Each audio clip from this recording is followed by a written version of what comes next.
And what's up mga kalapatids, no? Maikling video lang dahil hindi tayo nakakagawa ng video dahil nasira yung SD card natin. So share ko lang sa inyo yung nabili natin. Ayan, sipol dito, diesel o kung ano man yan.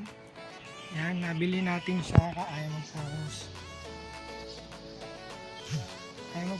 Ayan, kay Katotoy TV, kay Katutoy TV.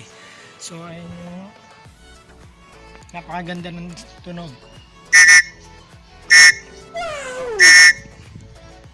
Ayan, ganito yung binili ko para magkaiba kami ng tunog ng kapatid ko.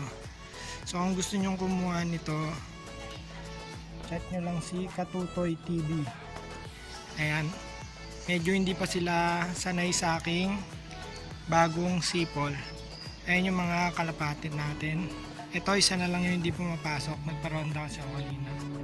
So ito yung bago natin. Konting panahon na lang is masasabak na natin sila. Ite-train na natin sila sa north, no? Ayun yung dahil baguhan pa lang tayo, balak nating sumubok, no? Ang isusubok natin is ito. Ayan, Bandy Brook. Ayan, galing sa kapatid ko. Ayan. Then yung isa pa. Yun, nando si 1902. Ayan. Silang dalawa yung itatry natin, tsaka yung dalawa nating inakay. Ito, yun. Ito sa kapatid ko to.